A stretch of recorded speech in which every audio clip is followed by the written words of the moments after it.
eines Geräts, das in die Sphären des Jenseits und vor das Angesicht der Götter tragen sollte. Was mit dieser Maschine erreicht werden konnte, liegt im Ungewissen. Fast 2 Jahre lang wurde mit ihr experimentiert. Es incierto qué se podría alcanzar con esa máquina. Casi 2 años experimentó con ella. Lo cierto es una cosa. La máquina de vuelo al más allá estaba propulsada por el principio de levitación Brill. A principios de 1924 el aparato fue desmantelado y depositado en Augsburgo. Tal vez en las fábricas Messerschmitt. Como integrante de Thule, Rudolf Hess hace una serie de discursos. Él era uno de los responsables de la aceptación de la nueva técnica. Conocemos los 2 principios que definen acontecimientos y acciones: luz y oscuridad, bien y mal, crear y destruir. Estos 2 principios, el creativo y el destructivo, también guían a nuestras posibilidades técnicas. Otro defensor de la nueva ciencia fue Victor Schauberger. Usan mal las fuerzas. Esa máxima del inventor Schauberger resalta el punto crucial del tema: la búsqueda de energía alternativa, como se dice hoy. Pero en aquel entonces se trataba de mucho más. Se trataba de una ciencia distinta y una técnica diferente. Simplificando, se podría definir implosión en vez de explosión. Heutzutage würde man sagen, die Suche nach alternativer Energie. Doch damals ging es um noch viel mehr, nämlich um eine andere Wissenschaft, eine grundsätzlich andere Technik. Vereinfacht könnte man sagen, Implosion statt Explosion. Der positive Teil von Esoterikern des Dritten Reiches hatte erkannt, dass alle göttliche Gestaltung stets aufbauend ist. El disco volante experimental de Schauberger se basó en la fuerza de la levitación. En la búsqueda de nuevas fuerzas acelerantes y energías, siempre se cruzaban los principios esotéricos. Tales investigaciones se dedicaron principalmente a la aceleración por electrogravitación y propulsión por tachiones. Fue el impulso a las técnicas alternativas, energías del futuro, independientes de materias primas convencionales, baratas y limpias. Para la realización de esa técnica trabajaron los departamentos especiales U-13 y SS-4. Und SSI-4 arbeiteten konzentriert an der Verwirklichung dieser Technik. Die Vril- und Thule-Gesellschaft war nicht allein mit ihren Visionen vom Weltraumflug im damaligen Deutschland. No solo las sociedades Thule y Brill tenían visiones de vuelos especiales en la Alemania de aquel tiempo. La UFA producía la película La mujer en la luna. Hermann Oberth y Werner von Braun, con medios de la UFA, construyeron el primer proyectil de gran tamaño, y varios científicos alemanes se ocuparon de proyectos de vuelos espaciales. A fines de 1934, la sociedad Brill terminó otra nave circular, el RFZ-2. Contaba con una propulsión mejorada y, por primera vez, sistema de impulso magnético. Su diámetro no pasaba los 5 metros, pero funcionaba. Aparecieron entonces 2 características típicas de los ovnis: los contornos borrosos a nuestra óptica en alta velocidad y el color de la luz según el grado de impulsión: rojo, naranja, amarillo, verde, azul o violeta. A pesar de su alto rendimiento en vuelo, no se le dio mucha importancia. El mismo trato recibieron 4 años más tarde los primeros aviones a turbina, el JE-138, el JE-176 y el HE-280. Und das farbige Leuchten. Je nach Antriebsstufe: Rot, Orange, Gelb, Grün, Weiß, Blau oder Violett.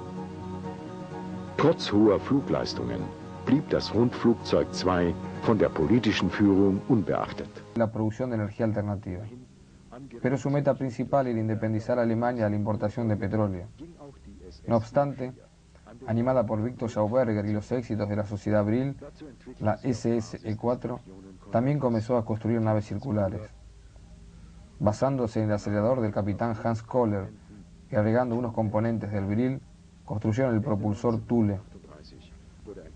A fines de 1938 se construyó un pequeño avión circular con hélices, el RFZ-4, con el fin de estudiar el comportamiento de un cuerpo circular en el aire.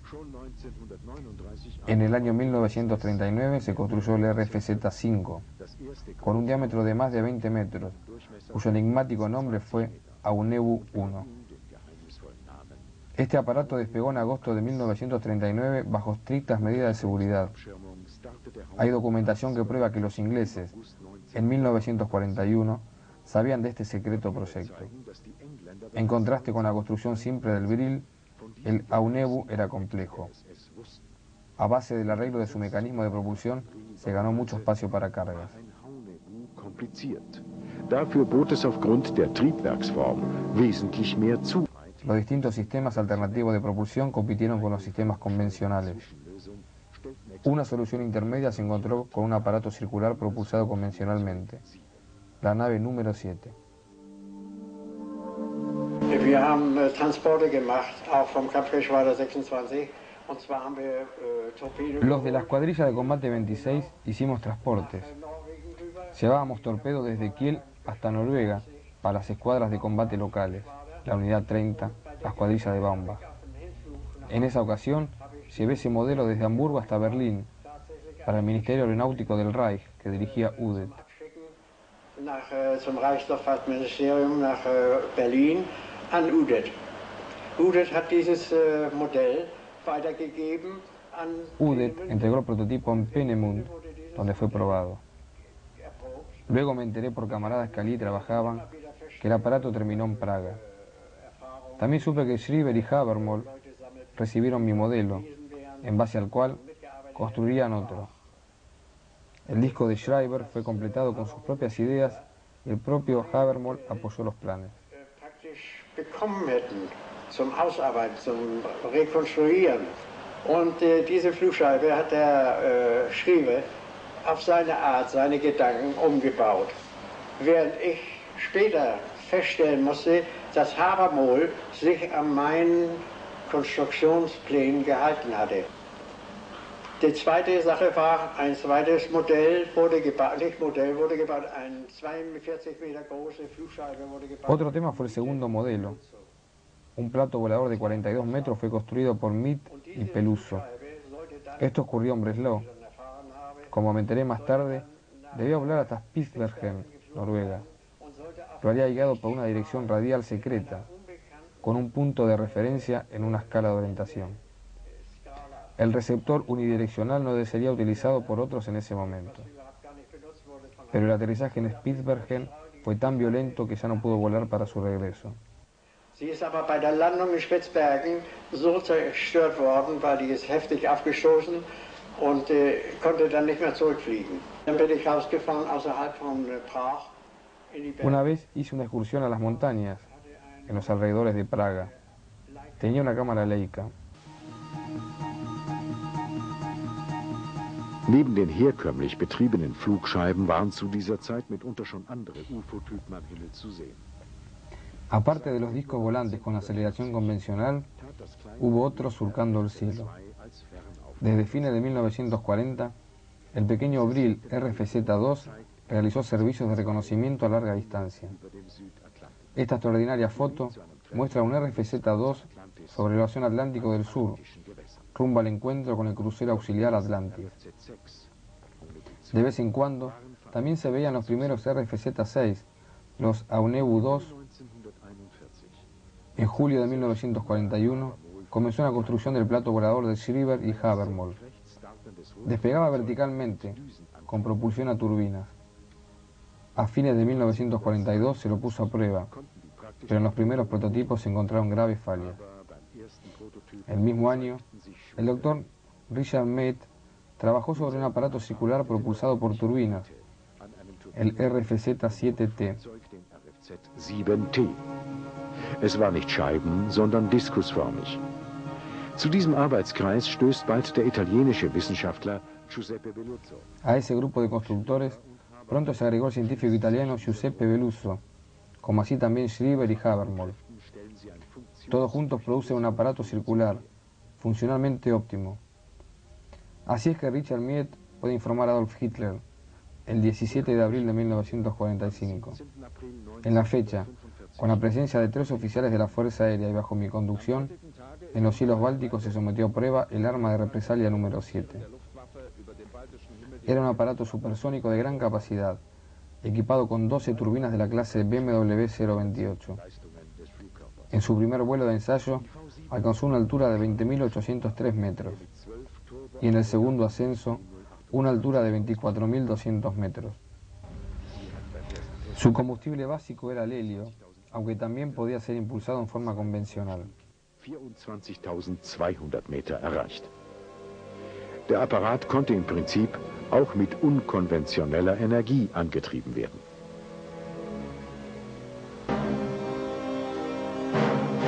Als Foo Fighters Feuerbälle bezeichneten die Alliierten sämtliche... Como bolas de fuego, los aliados clasificaron a todos esos aparatos alemanes que resplandecían.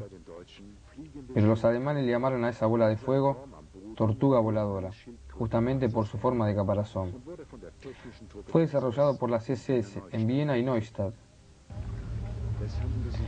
Se trataba de sondas no tripuladas, pensadas para acercarse a los bombarderos enemigos y causar perturbaciones en sus sistemas de ignición. Para eso, llevaban un tipo especial de tubo de clistrón. La SS habló de rayos mortales. El nuevo aparato circular parte de la organización Brill. Es el Brill 1, monoplaza, 11 metros de diámetro. Se corresponde con las medidas de un avión caza y probablemente el Brill 1 fue concebido como tal. Un indicio es el armamento, 3 MK-108 de calibre 30 y 2 MG-17. Mientras se desarrolló y construyó el Brill 1, parece que incrementaron sus esfuerzos para establecer contactos medium, porque ya poseían los conceptos para construir un aparato de gran capacidad, el Brill 7. Las construcciones de Meade, Peluso, Schreiber y Habermas eran bastante convencionales, comparadas con la técnica Brill.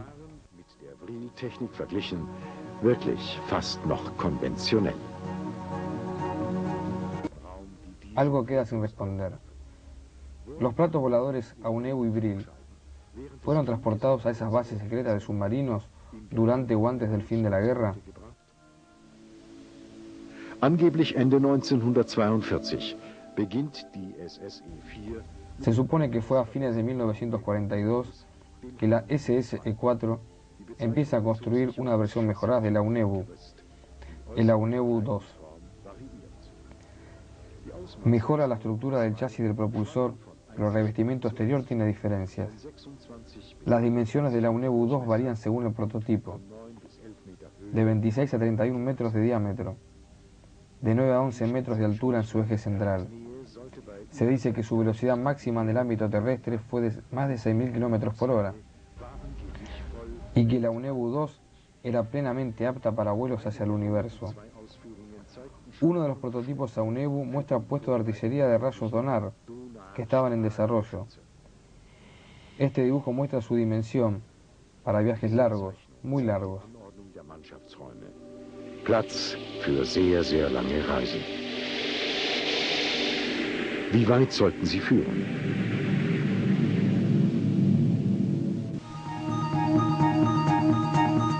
Doch die SS hatte noch kühnere Pläne. La SS tenía planes aún más audaces.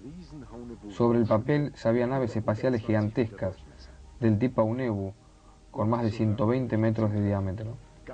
Y, si los informes son auténticos, ya existía la Aunebu 3, de 71 metros. Poco antes de finalizar la guerra, la SS también proyectaba la construcción de una nave madre aeroespacial. Procedería de los astilleros de Zeppelin, en el lago Bodensee. Este aparato, Andrómeda, usaría propulsores antigravitatorios tipo Brill. Como lógica consecuencia, el primer contacto con una inteligencia superior debe haberse producido en Alemania. ¿Por qué otros motivos tuvo una posición tan prominente, un rol tan importante en la evolución científica del siglo XX? Sin duda, fue el país donde vivieron los científicos más grandes del mundo. Können wir einen außerirdischen Einfluss oder Kontakt ¿Podemos excluir una influencia o contacto extraterrestre durante esa época? Posiblemente este aparato Brill de otoño de 1943 sea el motor impulsor del Vril 7, pero también es posible se tratase de una nave espacial de Aldebarán. En caso que esos relatos se correspondan con la verdad, varias naves espaciales del tipo Vril y Aunebu deben haberse terminado durante la Segunda Guerra Mundial.